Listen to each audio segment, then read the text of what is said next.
Hello friends, मैं हूं चारिक बाबू। आज मैं आया हूं एल्बम के शूटिंग पे नियारा स्टूडियो से। तो आप देख सकते और हैं। ये पचरुखी समूह है, देखिए ये हुआ अपना मिल। और हम लोग का ये है कैमरा और आप कलाकार लोग वहां पे है। देखिए फ्रेंड्स, ये सेटिंग चल रहा है वहां पर कि कैसे क्या करना है। ये हुए कोरियोग्राफर, रेड वाले जो भैया बैठे हैं उनके बगल में हीरो बाल झाड़ रहा है, हीरोइन वेट कर रही है। अब बाकी सब इंतज़ार कर रहे हैं कब शूटिंग होगा। और मन उब गया है तो उधर बैठ गया है।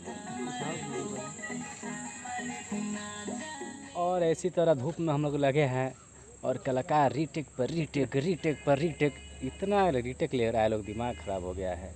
मैं दिखा दूँ पीछे वाला कैमरा से, खिचिक देखिए, घायल कैलू तो का कैलू उधर चल रहा है। भुला गल बड़े उन्होंने, देख लो। फिर हम लोग लगातार ब्लॉग में लगे हैं, वहीं पर भी रुके हुए हैं। 2 घंटा से ले रहे, रीटेक रीटेक रीटेक चल रहा है। हम लोग यहाँ पर मज़ा में है। कुछ देर में खाने के लिए कुछ आएगा, पानी पीने के लिए पिएंगे। फिर इस प्रकार हम छाता दिखाते रहे हैं। हाँ, बहुत धूप से दिमाग खराब हो और गया। बात यह है कि उधर हीरो चेंज हो रहा है, चेंज पर चेंज किया जा रहा है। हाँ। अभी एक हीरो चेंज हो गई बा। गई अभी देखिए वो प्रैक्टिस चल रहा है। दिमाग खराब होता है शूटिंग में, दिमाग नहीं खराब होगा तो और क्या खराब होगा। छाता उड़ैले हो गई तो हटाओ ना छतवा, काम बन जाला।